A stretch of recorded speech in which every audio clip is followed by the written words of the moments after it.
All right, so this just showed up in my recommendations, and I'm kind of interested in it. So Nick Shirley made a video.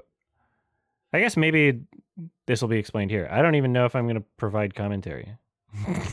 Historically, my policy for whenever somebody is saying some factually inaccurate stuff about me online is to turn the other cheek, keep my head down, and get back to grinding. But in this case, with Mr. Nick Shirley, who is now falsely accusing me of conducting an unfairly edited interview, I think I'm going to pick option two and let people know what went down. Journalistic integrity is something that I kind of take a little bit seriously, and I can see a future wherein access is limited to prominent people, especially conservatives, if I don't dispel this false narrative immediately in its entirety right the heck now. So to do this right, I'll have to show you a couple of things, including text messages between him and I, and actual footage of the working Premiere sequence that I used to edit the interview so you can see what was cut and why. So let's begin with an editing lesson. So when we're dealing with a long form interview of somebody who So talks about the reason why I'm kind of interested in this, so basically, Channel 5 published an interview with Nick Shirley. It included things about his, like, you know, debatably propaganda video about the at the very least, much of it is propaganda about the Somalian daycare thing. And it's like, okay, yeah, well, there are businesses scamming and some of them are not. Really just depends on the authenticity of how it's being framed, I guess. Anyway, publishes an interview with Nick Shirley.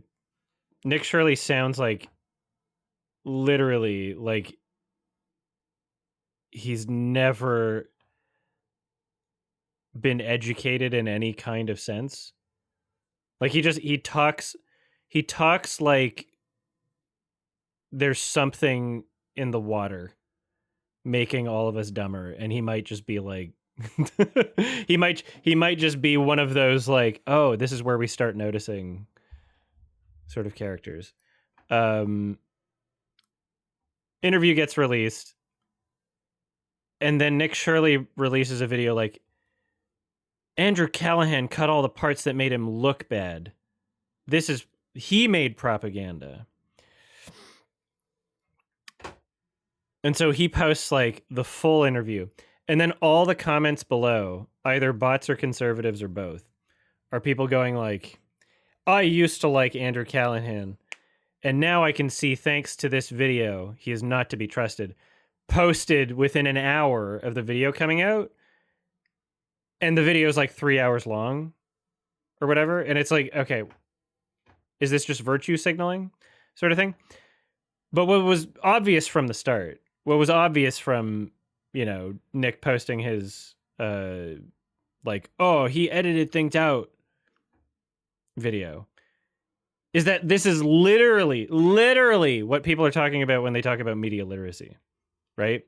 Is understanding that when you're creating a documentary, you edit some things out for time, right? You're not going to have literally every single fucking second in the documentary. Like, Nick is making his own little documentaries, right? He didn't publish the full live stream of like him going to daycares and asking to see kids, right? Like, no, like he created a video, right? And so the question is like, okay, well, did Andrew create something that misrepresented something? Which I guess we'll find out, but like it didn't seem like was the case based on Nick's response. very slowly and circles It back. literally seemed like an intentional misunderstanding. Like, there's a lot of people at this point where it's like you can't tell if they're intentionally being dumb or playing dumb or if they're just dumb. But either way, they benefit from it just by being like, oh, I'm dumb. And that's just like, if you never engage with a conversation, then it's like, I guess you win. If people have to repeat things to you like 3 times, then it's like, oh, what? back to repetitive talking points, one of the first things that we do in post-production is cutting what's called dead air, which means Yes. long pauses between words or sentences, or fixable verbal stammers that slow down the conversation and risk boring the viewer. So in this raw interview with Nick, which had a total runtime of 2 hours and 2 minutes, we had to cut nearly half an hour of dead air to make it listenable. Many people like to choose their words carefully, so I get it, but there was a couple points in the interview that even in person we had to have Nick repeat himself because the crew felt that no amount of corrective editing would possibly be able to make him sound normal. It's been an interesting few days, past 72 hours. My video on the expose of the fraud in Minnesota is the most viewed video ever, longer than 10 minutes, other than Mr. Beast. Can you say the fraud in Minnesota again? Because you kind of stuttered. Yeah. Wait, are there going to be cuts in this, or just going to be one take? Which will make it perfect. So if we ask for to say it again, it's just to make sure you say it perfectly. Oh, okay, yeah. Yeah. So, my video on the fraud in Minnesota is the most viewed video ever by a creator, longer than 10 minutes, expose style. So some of the comments on Nick Shirley's video were like, they asked you to say fraud in Minnesota. They got you to say that.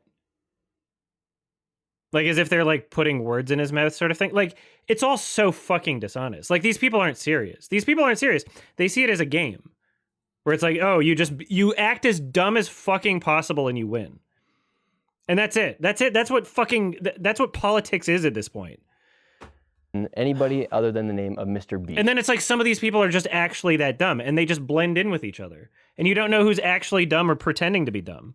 And it's so frustrating. So bear with me here. I'm going to show you the raw footage and we'll see how with the magic of editing, we were able to make Nick sound actually smarter and faster than he was in person. Check this out. How does that make you feel, like gratification-wise, as an independent journalist? Well, I think it's the first video you've seen in a long time where a journalist actually went and created a video that created a change instantaneously. For instance, you had the HHS, Health and Human Services. They froze all funding to childcare inside. This does seem like kind of a fucking editing nightmare, honestly. Like, this guy, like, trying to edit him to make it sound coherent, watchable, right? Trying to make a watchable video out of this guy. Minnesota, and then they're asking for businesses to prove that they are legit businesses before they give tax dollars to these businesses that are not really businesses. How does that make you feel, like gratification-wise, as an independent journalist? Well, I think it's the first video you've seen in a long time where a journalist actually went and created a video that created a change instantaneously. For instance, you had the Health and Human Services. They froze all funding to childcare inside of Minnesota, and then they're asking for businesses to prove that they are legit businesses before they give tax dollars to these businesses. So in that interview, we probably did that same thing as far as trimming dead air and splicing B-roll. No joke, probably 30 times, as you can see here on the timeline. And it was never to take him out of context, but to help him get his point across. We do this for every good faith interview or 5cast we've conducted so far. From Hunter Biden, which had a raw runtime of 5 hours before being cut to 3:24, to Hunter Kozak, to Alex Jones, to Hamilton Morris, Jan DeSanti, to pretty much everybody we've ever talked to. Exactly. 100% not. Is that and there's this conflation that people have. I think they're opening up an investigation to. When did the mega beef with Somalians start? I don't know. Right around the fucking Epstein files not being released. Cocaine that was found in a cubby outside the Suspicious. The West Wing of the White House. You know, we aren't live streamers or live podcasters, and we like to package our interviews for efficiency and entertainment value. So that's just something that we do. So the other cuts in the Nick Shirley interview that weren't dead air related were conversational beats that I personally found either boring, repetitive, or so off topic to the point that they derailed the conversation away from its intended focus, which was fraud in Minnesota and Shirley's personal background. We cut probably 25 minutes of unproductive, redundant banter about Portland, Mormonism, gay marriage, his new crypto coin. I heard you also made a coin of some kind. I did not. Well, I didn't make a coin. I just joined a platform where you can monetize your content, and it is a coin.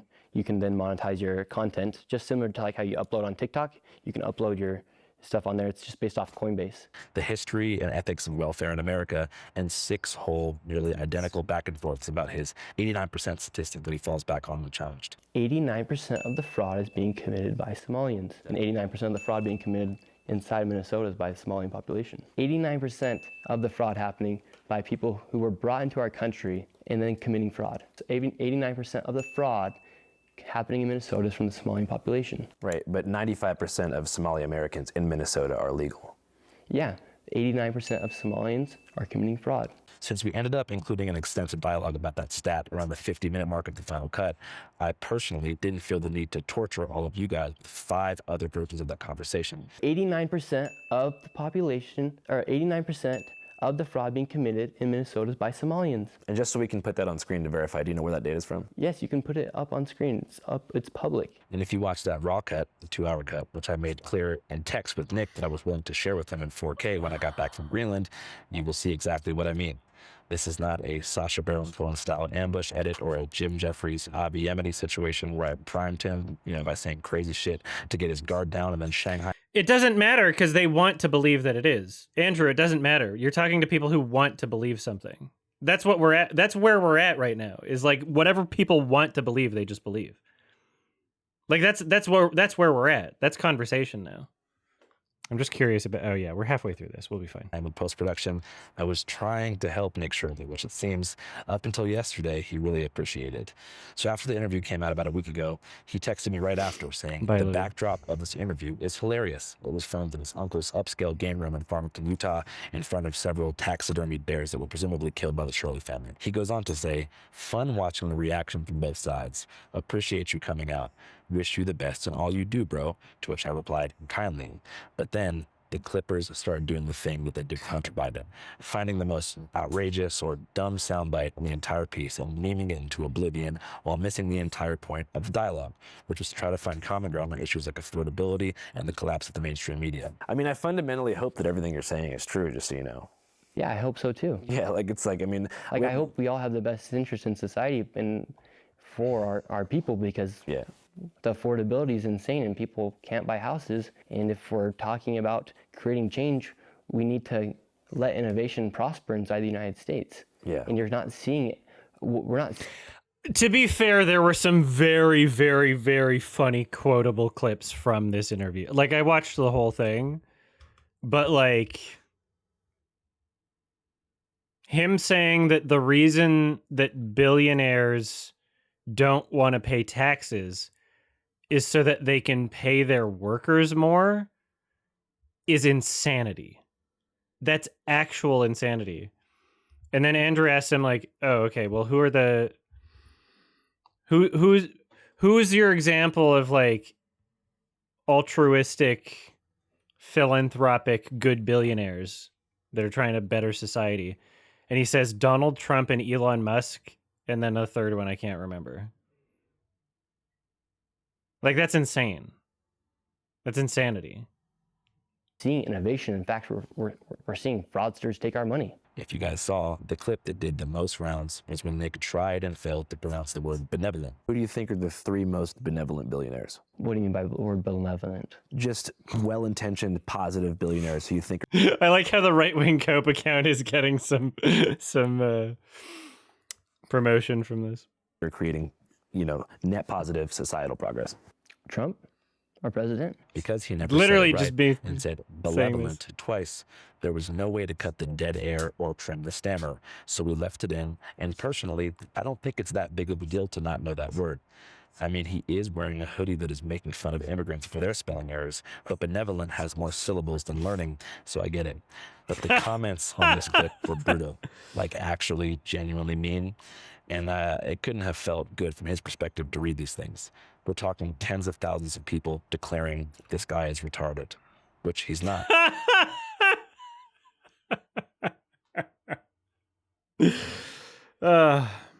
It's funny. Andrew's strat is just kill him with kindness in every situation. And it like works, but like it's not going to work from this point because you already have the fuse lit. Thank you. Poof. 72 months. That's crazy. You already have the fuse lit of Nick Shirley saying, no, he's dishonest and he manipulated and he, like he made a fake interview as a cope, basically. And since people want to believe that, then they are going to believe it. And it doesn't matter what Andrew says at this point. It doesn't matter. Right? This is unfortunately the reality of devices. 6 years. Oh, thanks. Of divisive American, especially, conversation, politics. It's disgusting. It's genuinely disgusting. But there are some moments in the interview that even with dead air trimmed for speed, Nick does not give his best performance, particularly when blaming immigrants for rising rent prices. It's just simple supply and demand. If you have 20 million people who need to come and buy a house or rent an apartment, and you have other people who need it, you're going to raise the prices. Suggesting that Muslim Americans keep multiple wives in private while dismissing the association with his own religion, Mormonism, and polygamy as just a harmful stereotype. As far as the wives go, that's not a thing in Utah. It's not a thing in Utah. That's a negative stereotype. Negative stereotype. And also confronting me about staying silent on the death of Charlie Kirk. I mean, yeah, there's like the interview is filled with clips of Nick being a fucking idiot.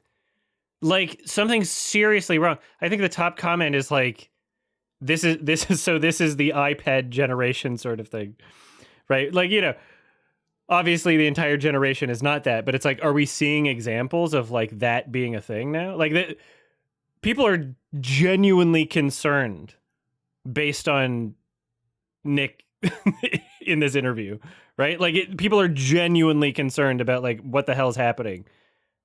Like it literally, like, is there something in the water? Like that's where we're at. While admitting that he consciously chose to not watch the video that I made in the immediate aftermath of it. And so I thought that was kind of messed up of you to not publicly denounce what happened to Charlie Kirk. I did. And I didn't even watch the interview because I didn't want to watch that. Well, you should watch it. I don't want to. Well, you should watch the video because I say some stuff in it. Okay, cool. None of these moments. Yeah, like there's a longer clip of it, and he's literally like, I lost respect for you when you didn't call out the Charlie Kirk thing. I lost respect for you when you didn't condemn it. And he's like, but I did. This is the video that I condemn it. I didn't watch it. I don't want to watch it. But I lost respect for you. What? Like, what are you talking about? At that moment, any person with a functional brain would be saying, oh, oops. Oh, sorry, I didn't see that video. I'm sorry. Apologize for saying you didn't condemn something that you condemned. But he doesn't. He sticks with his initial assessment and assumption. His assumption that only exists based on information that he chooses not to consume. And he continues with it. And that's where we're at. It's insane. Moments were a very good look for Nick, but I did not engineer them that way. And if I was a betting man, I would suggest that much of the hostility displayed toward him in the comments is because his reporting, which was signal boosted by Trump and his cronies, has been a driving factor in ICE's decision to escalate their presence in Minneapolis. You know, kidnapping kids from local high schools. Yeah, you could potentially even, put like a domino effect from that video to Renee Good, terrorizing U.S. citizens in their own communities, shooting people in the streets, and hiding behind masks like the goddamn cowards they are. However, that's just my personal opinion. I don't like ICE. I don't like Trump, which is something that I made clear to Nick in the interview. What do you think about Trump? I don't like him. There was no deception anywhere, but sometimes, and I'm not sure what the word is for this in the journalism field. Andrew's going to learn that it doesn't matter. Andrew's going to have to learn that this video doesn't matter. That these people are going to watch this video, or maybe even like clip dishonestly, right? And just find ways to continue being upset or saying, no, you lied about, you're still lying now, and here's why. And like, it doesn't matter. Like, the fuse has been lit. It's irredeemable. The person that you interview views your fans as an extension of you. So if your fans are dicks to them, they kind of feel like that's you shading them. And that's definitely what happened. Right after the benevolent clip went micro-viral, Nick began to send texts to me that alluded to the footage being manipulated. writing, Greenland will be epic and cold. Let me know if you need any locals. I still have some contacts there. Just curious though, why didn't you post a full 2+ hour interview instead of the selected 1 hour? Isn't that an insane thing to ask? And again, Andrew's completely right.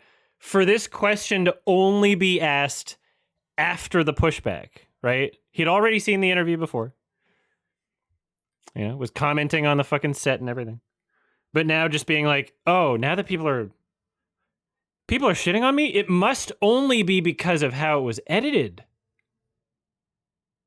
It couldn't possibly be from anything that I said that was accurately represented, right? This isn't as if like Andrew said, "Oh yeah, this is what you did," and then cut off important and necessary information that would get people to believe that the missing information doesn't get people to believe something that didn't happen, right? It's not misrepresentative if what you're removing from the full interview in your edit isn't making people believe something that they wouldn't otherwise, right? People don't, stupid people and a lot of people with Nick Shirley's beliefs. Interesting Venn diagram. Don't understand media literacy very well. And this is what people are talking about when they say that, Hour of the interview. Notice the word selected. Nick suggests that I cherry-picked his worst moments, which is concerning because we consciously did the opposite. But as you can see from these texts, I explained our entire editing process to him, as I did to all of you. And as I mentioned, even offered to send him all of the raw video files when I get home from Greenland, which it doesn't matter. There's going now, Andrew Callahan, I guarantee it. There will be like conservative people that he's going to try and get interviews with that will say no, because now they know to say no, because you're going to dishonestly edit and manipulate what I say. Like, that's going to happen, guaranteed. Like, it doesn't matter what he says now. I'm doing now, and gave him full permission to clip any and all moments of the piece for his own socials. Fast forward to 2 days later. I wake up in Nuuk, Greenland to see that Nick has posted a video filmed on a side camera, captioned something like, "In case you guys want to know how the interview really went, here's this." Nick's bullshit crybaby video here points to 2 pieces of damning evidence. Exhibit A. Nick grills me here about Democrat cities being catastrophic failures after failing to understand that I am not a supporter of the Democrat Party. I am from Seattle, a failed blue city, and then asks me to name thriving blue cities. So I named Austin, Nashville, El Paso, and then while smirking, I mentioned Denver because as shown in Nick's angle, I didn't actually know if Denver was doing well because I don't spend much time in Colorado. Like, when have you seen an American city? What American city is prospering right now? Austin. Austin, name another one. El Paso, Texas. El Paso, Texas is prospering. Yeah, I think. Why you think? It's doing better. New bars and restaurants have opened, but I can probably think of some better examples. Like what? Nashville's doing good. Austin's doing good. Phoenix is doing good. Basically, any place with low state tax is getting a lot of. In any place that's not Democrat. I don't know about that. I mean, name a Democrat city that's prospering right now. Well, it would have to be one that's affordable. Name one. A city inside of a blue state that is prospering. Well, it's what's funny is guaranteed, because the way that Nick Shirley phrased that question, he's like, no, name a Democrat city. Andrew interpreted that as like, oh no, it has to be in a blue state, because all of those were blue Democrat cities. Generally, cities are like Austin. Pretty sure is like a blue Democrat. Well, let's look this up right now. In the county, the county and the city are majority blue, right? Which is generally the case. Like every red state has a blue city. Generally, cities are blue, Democrat, and then rural areas are red. So like even in Washington, right? You have conservative people outside the city. That's generally how things happen. But the way that Nick phrases his question, makes it seem like, to me, watching this, Nick doesn't understand that and thinks that because the states are red, that the cities must therefore also be red. So he's like, no, name Democrat cities that are doing well. And so that's why Andrew misinterprets, because he thinks surely no one's that stupid that they don't know that, and they're talking about politics for a living. So Denver. you know, other than cities, most trees are blue. Why are you smirking? Because I don't know if it's prospering or Because not. it's not. I'm just See, you can't even answer the question, dude. I don't. It's no. not prospering. Denver's not prospering either. But in post-production, I did some research and found out that my intuition was correct. Denver is currently experiencing a decline in violence and property crime, a large influx in population, job growth in the aerospace, tech, and healthcare Denver! sectors, and a number of other great things. So I chose to trim a brief section after I mentioned Denver that indicates a bit of self-doubt, given that I ended up being correct. I also trimmed a soundbite where I said that many Democrat cities are run poorly because it was redundant. After our conversation about Denver, I then launched into a tirade about how I am not a Democrat, don't believe in the capacity of the two-party system to enact meaningful change, believe that Gavin Newsom has misappropriated California's tax revenue through NGOs, reinforce my belief in voting on the local level, and then give Nick the benefit of the doubt and say that I hope he's right about Trump and the GOP's ability to mitigate. Nick Shirley's audience is not watching this video. And all of the people that want to believe what he's saying are not. They're not watching this video. It doesn't matter. The affordability crisis that's made many places like my hometown, Seattle, unlivable for those who grew up there. So I support voting on a local level for sure. I also suggest if you're watching this and you want to see videos that I've made about dysfunctional blue cities, watch San Francisco streets, Albuquerque streets, Las Vegas tunnels, and Philly streets. So the second clip that Nick posted really makes my blood boil because it is so disingenuous. As I mentioned, 6 or 7 times in this interview, Nick references the stat that 89% of fraud in Minnesota is committed by Somalis. We aired the version where we asked him to show us the data on his phone, which he found using Google search results powered by ChatGPT. So in the video he posted, you can see me look in the camera after he shows it to me and saying something like, all right, damn, I guess he's right then. Let's put that on screen. Here, right here, the figure 89% does not represent the total percentage of all fraud in Minnesota. Instead, it refers to the percentage of individuals charged in connection with specific high-profile federal fraud cases. Does that say Somalians even? Somalians. Oh, I like how he says Somalians after, as in like in parentheses. I think that's, remember when like, was it Gael that did that? Who was it? It was like during an Adam and Pals or something where they're like, I was like, no, Google it. And then they just like editorialized. I don't remember. 89% of those charged in connection with major. Wow. Identified as Somalian Americans. Well, looks like we do. Looks like I'm interested to see what you put in this interview because looks like there is a problem with fraud. He is kind of right. However, the stat refers specifically to the already litigated Feeding Our Future case, which resulted in over 60 fraud convictions in Minnesota. The ringleader of the nonprofit behind the scam, Amy Bach, is white, but it is true that 89% of convicted defendants in that case were Somali. In that case. And that's what makes me so pissed about this particular piece of evidence that Nick presents. The exact thing that he is showing me on his phone in the video is what I put on screen on the final cut. I did exactly what I said I would. He frames my decision to put that on screen as some kind of like liberal ball-busting fact check, but it's actually supplemental context for something he is literally fucking showing me. That's so funny. He's like literally that dumb. He is literally that stupid. And he's going to watch this and he's not even going to understand what he did wrong. He's not even going to understand what the problem is with what he said. He's not even going to understand what the issue is. Like, he's literally that dumb. He's so fucking stupid.